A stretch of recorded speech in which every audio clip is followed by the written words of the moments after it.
Good up. Well, Sorry, it's either not working or it's too loud. Sorry. Can you hear? Is this the right tone? Please let me know. Hands up if you can hear me. Thank you. I'd like to welcome everyone to this session on decoding Israel after the Sharm el-Sheikh agreement. I'm Nomi Bar Yaakov from the Geneva Center for Security Policy. I'm going to chair. We have three distinguished speakers, and I'll just start with the order to my left is Nimrod Goren, who is the founder of Diplomades and of Mitvim, that is an Israeli think tank committed to diplomacy, two states, and integration of Israel in the region on the basis of dignity and equality.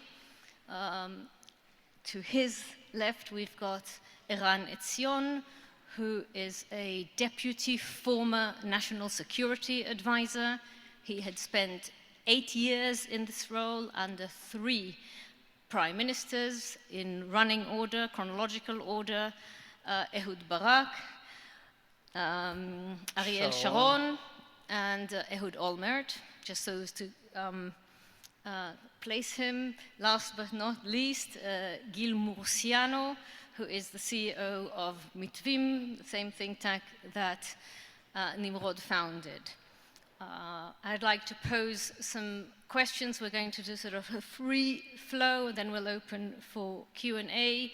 So we have an integrative session with the audience. The 3 key issues we're going to focus on are first and foremost mapping where Israel is at today, not only with regard to Sharm el-Sheikh, but with regard to its own internal diplomacy issues with the Palestinians, relationship with the Palestinian Authority, as well, of course, as how it sees Gaza, the Gaza Sharm el-Sheikh ceasefire and the 20-point Trump plan.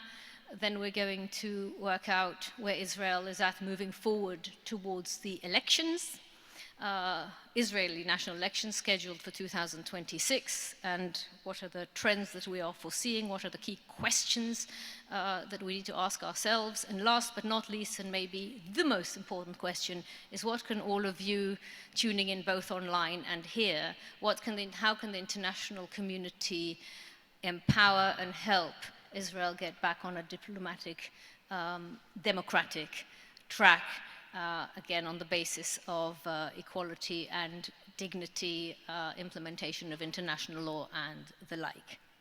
So, to start with the first question, I'd like actually to start with Gil, because Gil is the author of a Mitvim report, which he will present the essence of, and a poll that may surprise you in its results. The floor is yours. thank you very much. The panel is called Decoding Israel, and we are dealing with a very unique endeavor here, placing a troubled patient, really dealing with the psychology of nations. And in this case, placing Israel on the psychiatrist's couch, basically. And I think what we can really, when we have to discuss about the first basic assumption that changed really in the last couple of weeks with the return of the hostages, is really that Israel is now shifting from a state, I would say, of ongoing trauma, that was really ongoing until those hostages were back home, into a state of post-trauma, which is hopefully a phase where you can actually deal with reflection, a phase when you can do reassessment. It's not just about survival mode that continued since 7th of October, including looking into Gaza. We are discussing in many different occurrences about the fact that Israelis they are still in 7th of October. And they have a problem dealing also with the destructive, disastrous war that ensued in Gaza, with the Palestinians sometimes the opposite. But it's also a time of coming to terms, or maybe a reality check, regarding strategies that were core to the Israeli public, definitely to the Israeli government in the last somewhat traumatic 2 years. The idea of decisive victory, this perception about the Gaza Riviera that you probably followed in Trump's speeches, the illusion that you could just rebuild Gaza without the Gazan, annexation, relocation, the idea of peace through strength, the idea that Israel can shape the region through military force alone, not just in Gaza, in Lebanon, in Syria, in Qatar, if you follow the attack a couple of weeks ago, in all of those different arenas. So we are now facing something different. And maybe I'll just say that a core event, if you want to look into the last couple of weeks, is Netanyahu's speech. When he presented, for those of you who follow Netanyahu, has the luxury to do so, the idea of super Spartans, calling for more sacrifice from Israelis, more focus on the military aspect. We're starting to see, and we can develop it later in the next question, when you look at the Israeli public through our surveys, it's no longer a clear separation as we used to think about it, between left, center, and right, but between super Spartans, and I would say the rest, I wouldn't define them as Athenians, between those who still believe that we need to continue on the military path. For example, half of them are supporting restarting the war in Iran to bring the collapse of the regime, military force and nothing else, and between those who develop sense of urgency now to shift from the military to diplomatic level. And I'll just end with this. The surveys that we conduct, been conducted before the Trump plan, but you will see that 55% of Israelis, including more than 60% of those who define themselves as center-right, support, word by word, the establishment of a demilitarized Palestinian state, as long as it comes together with normalization, with the release of the hostages, and with the removal of Hamas from power, basically the Trump formula. So that's a lot to work with. I mean, maybe preparing for the discussion about the election and what we can do forward. I'll stop here, and we can further develop it. Thank you very much. Gil, Eran, would you like to add a little bit, sure. Also from your perspective? I also forgot to mention that Iran today is extremely involved in a very positive way in the re-democratization of Israel, because this government has worked, this current Israeli government, worked very fast to erode the Israeli democratic structure. And of course, it is absolutely fundamental that Israel returns to be a democracy if we're going to move forward. Thank you, Eran. Thank you. Good to be here. So I want to start with a story about Samson. You probably know the name. Maybe some of you even know the mythology. This is a guy who roamed around in biblical Israel, including in Gaza, under the Philistines. And he was rumored to be the strongest person who ever walked the earth. Some are saying he was almost as strong as Donald Trump. And in 1967, we had a prime minister, an unusual prime minister by the name of Levi Eshkol, who was, he belongs to a small group of former Israeli prime ministers who were not of military background and who were more leaning towards, shall we say, the diplomatic side of national security. And he coined an immortal phrase that I often quote and I think merits mentioning at the outset of any discussion about Israel, especially these days. And he spoke Yiddish, and the phrase he coined was Samson der Nebechdiker, which means Samson the wimp. And what he wanted to say was that on the one hand, Israel is not a super Sparta, but a superpower, if you want, certainly regionally, with all the military might that was on display in the last 2 years. But on the other hand, it is also weak. It is also feeble. And, you know, some would say, including myself, that it was demonstrated on October 7th. And Netanyahu, who also personifies this paradox, because on the one hand he presents himself as kind of the strongest Israeli prime minister ever, Mr. Security, and on the other hand, it is now well documented that on numerous occasions throughout his prime ministership, which is now over 18 years in office, or throughout 30 years of history, that he panicked. And on the morning of October 7th, he was absolutely panicking. And he himself, even in multiple articulations since, said that he felt like Israel was on the verge of annihilation, which of course is has absolutely no connection to the truth. So the first thing you need to understand about Israel is this complex of omnipotence on the one hand, and self-perceived weakness on the other. And related to that, I want to quote a poll from yesterday on the most watched channel in Israel, channel N12, where Israelis were asked, and this is really fresh from last night, who won the war in Gaza?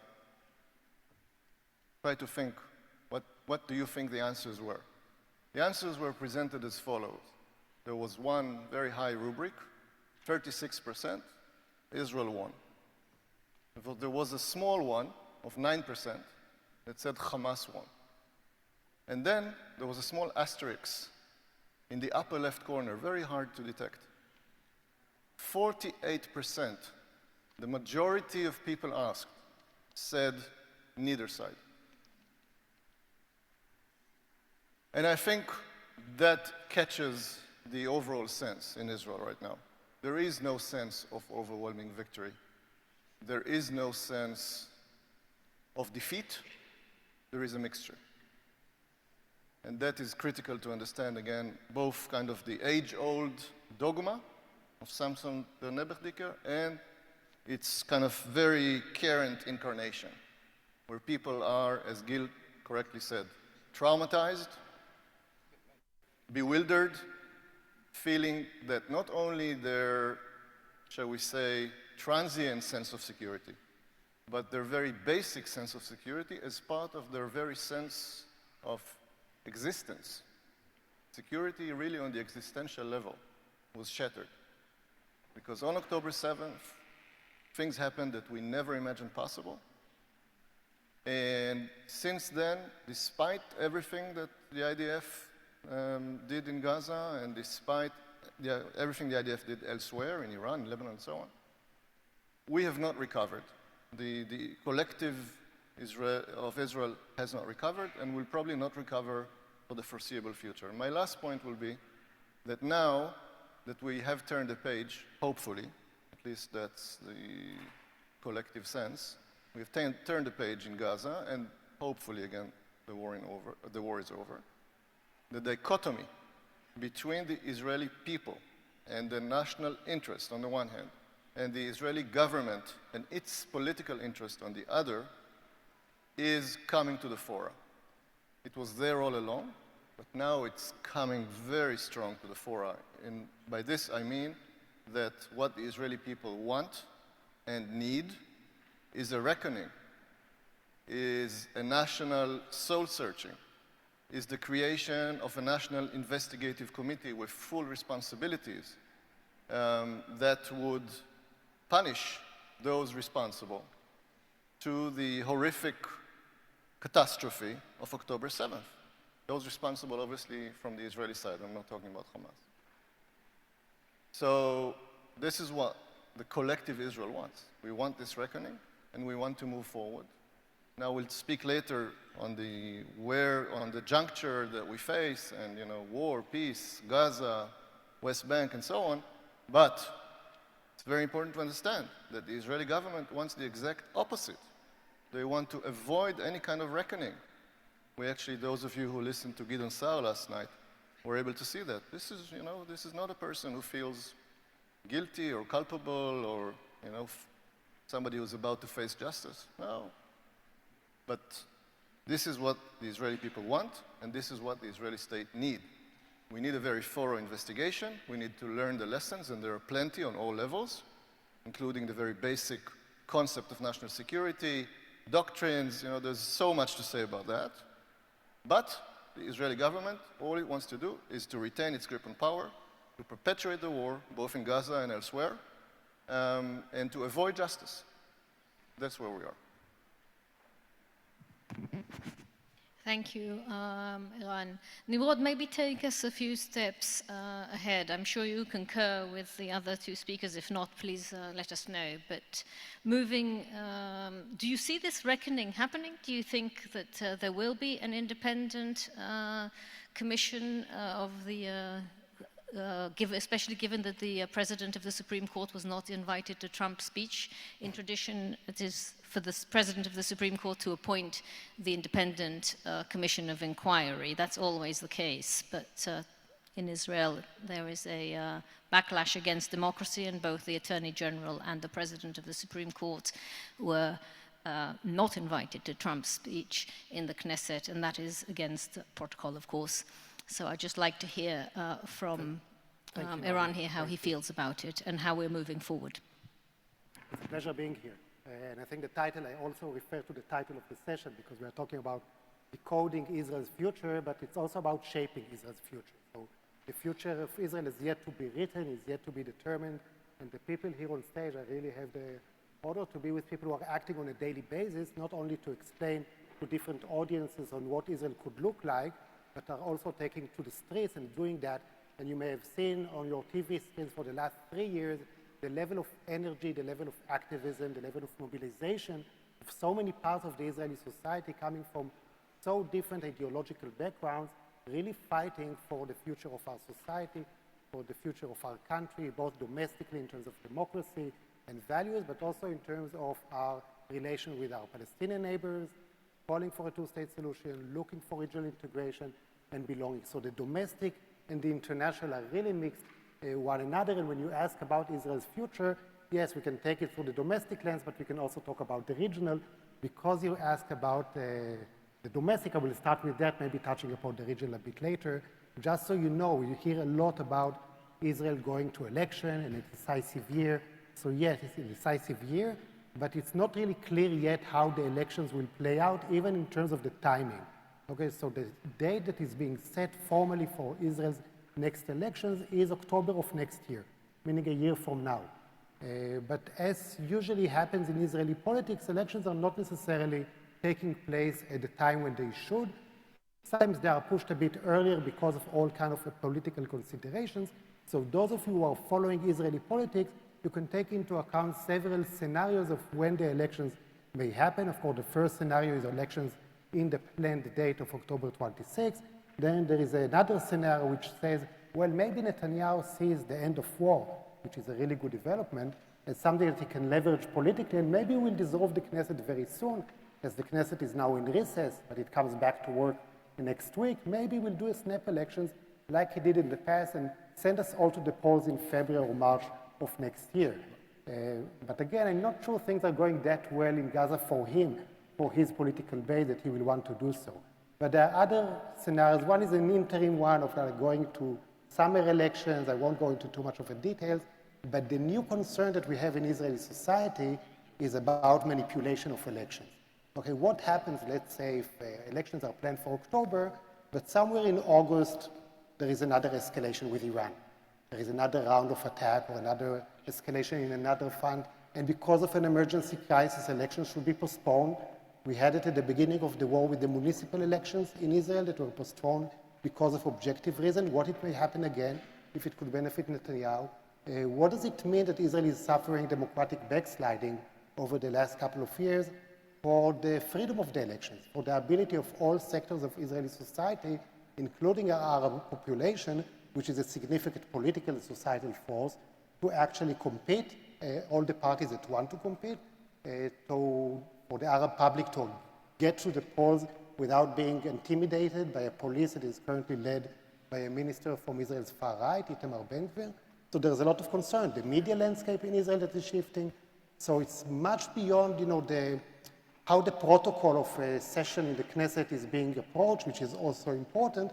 But the bigger question whether Israel's democratic system can survive all that we suffered over the last few years.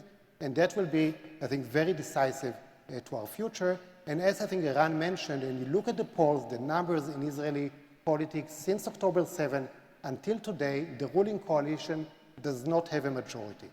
The majority of the public lost trust in the leadership of Netanyahu because of what he did before October 7, on October 7, after October 7, and is looking for a different type of leadership that is decent, that can show empathy, that can take care of our security, our international standing.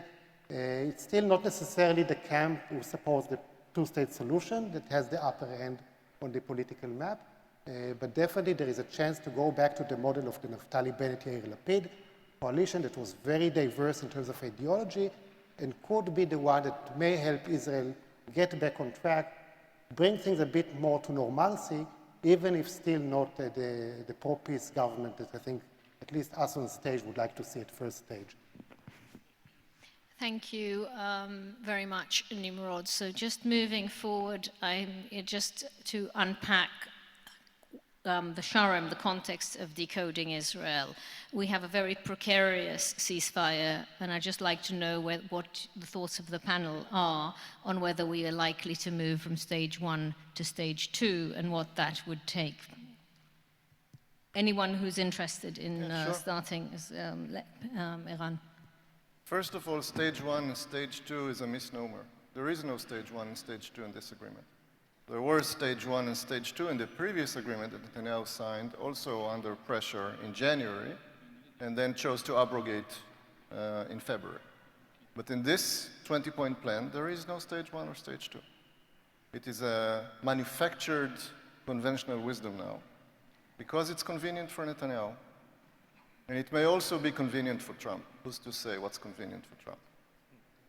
But right now, the ZOPA, the zone of possible agreement or actual agreement between Israel and Hamas, pertains exactly to what was already implemented and nothing beyond that, which means the release of hostages, the release of prisoners, the opening of the Gaza gates for humanitarian aid, and the retreat or withdrawal of IDF forces to an artificial yellow line, which is very difficult to defend, and is now, as we speak, is being marked by yellow poles.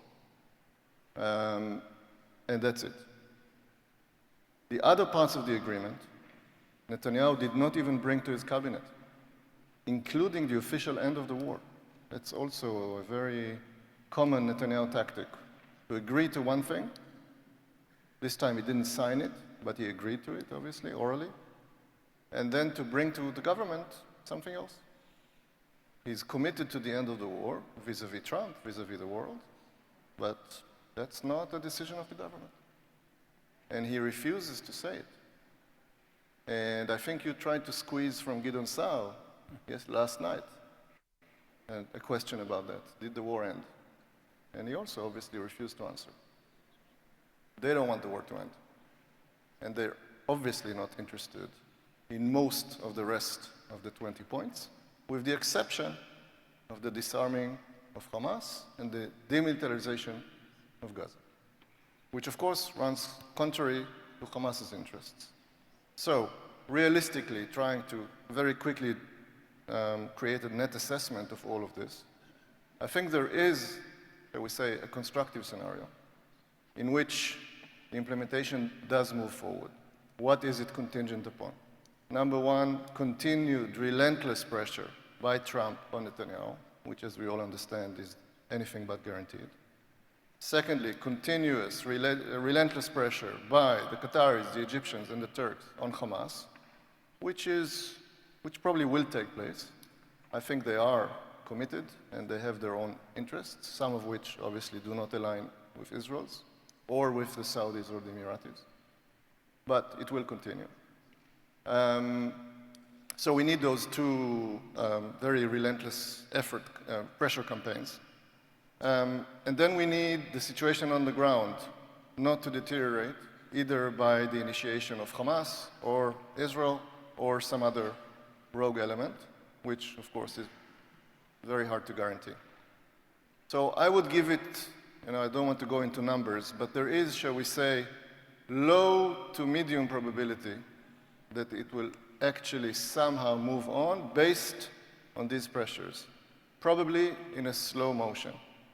And another critical element that I neglected to mention is, of course, the creation of the ISF and the technocratic government. Could you just elaborate upon ISF for those who don't know? The International Stabilization Force, which is mentioned in the agreement. Some countries have already stated their real willingness. There is stating your willingness and there is really committing. So there are, as far as I understand, right now, 3 countries that have seriously said that they're willing to commit: Azerbaijan, Pakistan, and Indonesia. And Pakistan also is not entirely certain. The Egyptians, the Qataris, and the Turks are conditioning their possible agreement to actually send troops on a UN Security Council resolution and a very clear mandate, which will focus on the strengthening of the Palestinian police force, so that they will only be assisting and not actually enforcing. This is a very intricate and complex issue. But there is some probability of this somehow, shall we say, moving along. The other more dark scenario, which is at least as probable, is that everything collapses. Why? Mainly because, again, the Israeli government has an interest in collapsing it and returning to war. They have a political interest, which is very clear. Hamas, some could argue that it also has this interest. If it's really disarming and really committing to one of the points in the plan and also in the Saudi-French initiative, which is Hamas will not be a part of the Palestinian future in any way, shape, or form, which is obviously against their interest. So they might, in their own internal deliberations, weighing between those two options, disarming and kind of pulling out of the future of the Palestinians, which is not really an option for them, but let's assume, or getting back to war, they might very well opt for the latter. And of course, there's a question of how cohesive Hamas is right now and all of that. So we have those two kind of black and white scenarios with similar probabilities. And I think, first and foremost, it will hinge upon really the degree and the persistence of pressures on Netanyahu on the one hand and on Hamas on the other, because both of them have a clear interest in scuttling it. I'd just like to add on the international stabilization force that in Sharm el-Sheikh, the US had made it very clear that they will lead the force. Right. So we're talking about the agreed contribution of Azerbaijan, Pakistan, and Indonesia under a US-led force, which just is going to base itself in Israel. So they're not actually, they're leading, but they're leading from afar. They're not actually sending... Without boots on the ground, which is the real question. No, that's precisely what I'm saying, is that the US force will actually be based in Israel. And a new version of leading from behind. So there's just the clarity, because I think the audience is mixed, so we just want to make sure. Just a minute, Gil. Sure.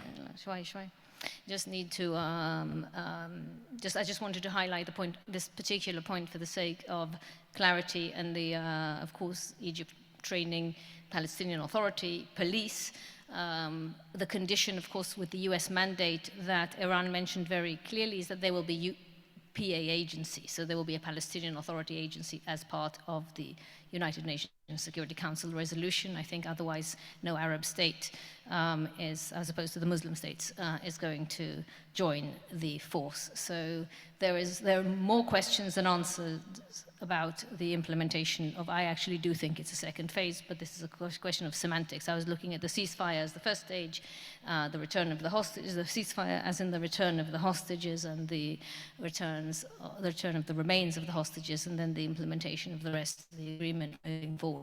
We're quite short on time. I'd also like to take questions for the audience. I'm going to use the prerogative of the chair to ask the last question and merge it with some of your questions, and then I will ask each and every one of you to sum up. I'd like you to sum up. You can refer to any issue that you think is important that you would like to, because this is an opportunity. It's a free hand here, it's a free conversation. But I would like you to, how do you feel that the international community, and especially identify who within the international community can support a process that will end up in two states, given that we believe that two states is the only viable solution ultimately for the conflict. Clearly, Gideon Saar, the minister, disagreed with me yesterday, but he made it very clear, and this is our opportunity to show, I think, and it's very important, that there are a divergence of views in Israel, and that he does not represent, he represents the government, but not the majority of the Israeli people. And I think that's very important to convey.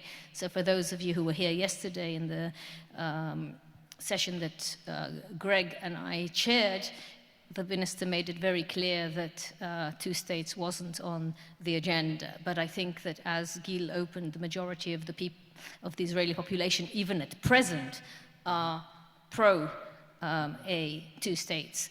Yes, with some provisions, but at least it's a step forward. So how do we move forward? And yes, there are a number of questions here. I'm not sure. I think I need to get up and give my own mic. I'm so sorry. I'm not sure if there's another mic. Please introduce yourselves. I'm Franco Bruni. I'm president of ISPI. You mentioned pressures from the US and from the Arab states. Anything that Europe can do? You want me to answer now? Nami? Thank you. Well, I'm Maurizio Melani. I'm a former ambassador and now a political analyst. You gave very interesting figures about what is the feeling of the Israelis about what has been the outcome of this event. Now, concerning the two-state solution, what do you think that is now let's say, the positions of the Israelis in terms of the orientation? How can we figure out this? And then another question, what do you think about a role that can play Barghouti for the future and for a possible, let's say, negotiations with Israel, not in present circumstances, but for the future? You understand that there is no intention whatsoever at the moment of the Israeli government to leave him free, but I mean, what do you think about this possibility? Thank you. I'll take a couple more questions for the sake of the record. The reference to Barghouti is to Marwan Barghouti, who is a Fatah leader who was imprisoned 23 years ago, held for much of the time in solitary confinement, and is the one person that is believed to be able to unite the Palestinian factions, including Hamas, Palestinian Islamic Jihad, PFLP, DFLP, and the likes, because he was the author of the so-called prisoner document, which united all the factions. So Israel decided not to release him, given that there was a certain veto power that Israel had as part of the agreement. But the question is whether international pressure could help ensure his release in the foreseeable future. Two more questions, please. Yeah, thank you. Nicola Minasi, I'm a Serbian Italian diplomat. Until October 7th, the Israeli society looked extremely divided and polarized. I mean, one of the questions going around was where the conflict inside Israel can reach. How do you see the situation now? How has the war changed that approach? Did the dividing lines change, and how? Thank you. Another question on the side. Please put your hands high up, because with the lights on me, I can't see very well in the back. I will take your question afterwards. Thank you. Good afternoon, Peter Efle, Policy Director of the Martin Center in Brussels. I would like to follow your question in looking more to domestic politics. How do you think the party system might change? Because this was always a blockade of a more future-oriented policy in Israeli policy. So I'm curious, do you expect a transformation of the system as a result of all that had happened? Thank you. Thank you. Please keep the questions short. They're very clear. Yes, one over there. The last one for this round. Thank you so much. My name is Willem Osveld. I'm with the EU in Ramallah, but I'm speaking in a personal capacity. I think you mentioned the time of reckoning that has arrived. I could imagine that perhaps this reckoning may look very different depending on where you live, in Haifa, Tel Aviv, or in one of the settlements in the West Bank. And so how do Israelis, or which group of Israelis wants to live in which way with the Palestinians? So what are the different perspectives? Maybe you have some numbers on this. And also this morning we had this chat with the Palestinian foreign minister, and she spoke about the reforms that need to be done, the school books, etc. But maybe you can actually give us a little bit of a glimpse of what do Israeli children actually learn, what's the narrative about how Israel was created, etc., and what role do Palestinians play in this? Thank you very much. Thank you. I think that's all we have time for. I would like to keep the answers as succinct, sort of telegraphic as possible. We'll start with Nimrod and then move to Iran and then conclude with Gil. I'd just like to add one element that hasn't. The Palestinian citizens of Israel have not been mentioned, and if you could also add what kind of role do you foresee for them, given that they are 20% of the Israeli society and electorate. Thank you. Thank you. So I'll be short for the sake of time, but I will try to reply maybe to your question, Naomi, because you did ask about the international dimension, and we spoke a lot domestically, but we didn't talk a lot about Israel-Arab relations. I think it's very important because during the time of war, with all the tensions, with all the threats for the future of the relation, we saw that the sustainability of those new relationships in the Middle East And we heard it yesterday from the Emirati minister who was speaking from this stage about the importance that they see in maintaining ties with Israel. So that was very important for the Israeli society to see that even at a time of war, of conflict, those relations with our Arab neighbors can continue, yes, in a different level, but they can continue, and it emphasizes the opportunity and the need to step up the regional cooperation. And that's where the international community comes into play, because part of it is how international partnerships between people like us and our colleagues back home can benefit with working with people like you in the audience, okay? But also in terms of places like what ISPI has provided throughout the war, of enabling Israelis and Arabs and Muslims to sit together, including Israelis and Palestinians, to engage in policy exchange to benefit our future. That's a very important part because we cannot do a lot of that back home. And final word on the question about the political parties. The big question is about alignments of existing parties, how they unite with each other, how they try to form blocs. So the power of the opposition that is evident in the polls does not get lost because of multiple parties, small parties, losing votes that are not crossing the threshold, but rather running in blocks and having more ideological clarity. That's why the Israeli left, that is currently quite weak in the Knesset, is rising in the polls because people want to see more clarity in what they are going to vote on and what future the parties are offering to their society, their country. Thank you very much, Iran. It's impossible to answer so many questions. Here's one I want to emphasize. There is a battle for the soul of Israel, which will culminate in the upcoming elections. As Nimrod said correctly, it's not certain when the elections will take place. It's absolutely not certain that they will be free and fair, so we need international help there too. But once we have them, what will actually be on the ballot is really a historic vote regarding the overall strategic direction, both of the Israeli democracy and of Israel's, shall we say, national security, foreign relations, place in the world, and so on. It cannot be overstated how critical these elections are going to be. And you, the collective international community, has a stake in these elections. So I think we're in a day and age in which the walls between domestic policy and foreign policy are dissolving. And I, for one, would welcome a very clear articulation of where Europe is, where the European Union is, where Italy is, where the international community at large is, regarding the direction that Israel should take. Ultimately, Israel, yes, it's the creation of, the age-old, we call them chalutzim, pioneers, my grandparents who came to Israel from Europe mostly and created this state. But it was also the outcome of a UN resolution. And it is dependent on international legitimacy, which, as we all understand, is now probably at its lowest point. So all of this should be articulated by the Europeans, by the international community. It's not only Israel's call, especially given the fact that we are now in control of the Palestinian future as well, at least practically on the ground. So this is an Israeli-Palestinian issue as much as it is an Israeli proper issue, as much as it is a regional and international issue. And it's not a coincidence that so much is being talked about this issue wherever we go. Lastly, I want to make three quick kind of operational suggestions. I identify three gaps that now is the high time to close. One is the gap between the Trump 22 plan and the Saudi-French initiative. You all are professionals and you understand what I'm talking about. The Trump plan only takes care of Gaza. The Saudi-French initiative is much more ambitious. It speaks about the two-state solution. It speaks about the overall regional situation. It speaks about the West Bank and so on and so forth. And right now, all the focus is on Gaza. And I think there is a historic opportunity to once and for all, yes, resolve the Israeli-Palestinian and Israeli-Arab conflict.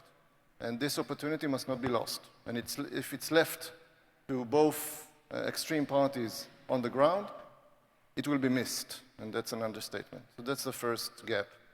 The second is the gap between the situation on the ground. We spoke about that a little bit, so I'll be quick.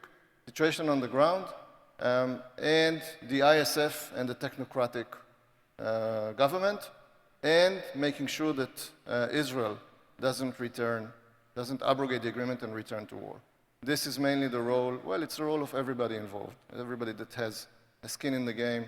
I spoke about that. And lastly, the gap that needs to be closed is between Netanyahu and his extremist government and the Israeli national interest and the Israeli people's will. Now, I do want to make some correction. It's not true, or it's anything but obvious that there is right now a majority in Israel for the two-state solution. It's not, it highly depends on how you ask the question.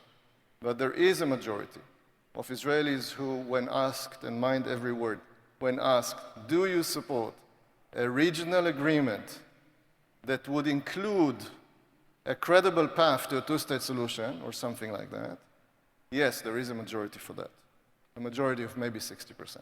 But if you ask the question, are you for a full-fledged Palestinian state on the 67 borders with East Jerusalem as its capital, and so on and so forth, it's maybe 20% of Israelis. So we mustn't delude ourselves. I'll stop here. Thank you. And it's the 20% that's predominantly the Palestinian citizens of Israel. No. That's 20% of the Jews. Yes. Is Jerusalem as the capital 20% of the Jews? Okay, without that. Two-state solution. No, I was just, you said mark every word, so you're I'm right. marking every word, You're and right. I think we You're need right. to be Two-state clear solution. here. Are you for or against the two-state solution? Yes. Gil, 1 minute you have, because Iran has covered most of the topics. So 1 minute for Israeli-Palestine regional. No, just really one quickly, point. and I'll try to connect the dots. First of all, on the political level, the good news you heard, Netanyahu cannot beat the coalition in any poll since 7th of October. The bad news is that the Likud is still the leading party. Still the leading party, which means for me that with all due respect to Israelis' understanding that Netanyahu's ways does not work or doesn't benefit them, we still haven't created an alternative leadership or alternative paradigm. And the ability to carry it is so crucial in our situation. That's partially what we're doing right now, trying to build feasible policy plan. And feasibility is the name of the game because, per your question, the schizophrenia in the Israeli public, you ask them about the two-state solution, you get 29% support, 35% support annexation. But then you ask them about the Trump deal, you ask them about the exact formula, and suddenly you have those percentages. It's not about ideological rejection of the two-state solution. It's about feasibility. And here comes the somewhat, not just the European, the international. I'm under by the way, maybe the minority view that nobody can save ourselves from ourselves. In the end, the greatest breakthrough in Israeli-Arab peace always were achieved whether the Israelis and Arabs in the room. Later on, the structure, the carrots and sticks and whatever, of course, is important here. But there is a unique role for Europe, and with this I'll end, and it's on the level of practicalities. Look, the Americans, with all the respect, while they're talking about implementation of a very ambitious plan, they have just dismantled the entire framework in the West Bank and in Gaza. And by the way, West Bank is crucial here. We haven't spoken about the West Bank. They dismantled it, US aid, there are things of the past. The ability to take practical action in doing two things, and let's be completely honest here, with this government, I'm not talking about the next one. The two things that you can do is A, preserve the resilience, the feasibility of the two-state solution against strong attempts by this government to completely annul it. And second, chew a little bit into the no Fatahstan, the no PA approach of Netanyahu. We already see that in Rafah today, in the Rafah crossing, despite all the formal lines of Netanyahu against the PA, Palestinian Authority is there. By the way, with European, UBAM, with the monitoring and advisement of the EU. So this is part of chewing. Keeping the PA alive. The EU is the largest sponsor of the PA against Israeli attempts to bring the PA, the government attempts to bring aid to collapse. So it's about what the EU was always, I think, part of the ethos of the EU and part of the ethos of member states about the practical game changers on that level. Thank you. Thank you to all the panelists. I think there's a consensus that Israel needs the international community and everyone with their role of what they can promote. UNRWA, in addition to USAID, that was dismantled by the US, but this government, this current Israeli government has managed to kick out the UN agencies out of the West Bank. They are encircling every village and every town with barbed wire. There is an awful lot that, with all the focus on Gaza. So thank you, Iran, for raising the Saudi-French initiative and the linkage. And I think the message from this panel is very clear. Israel needs you. Thank you very much.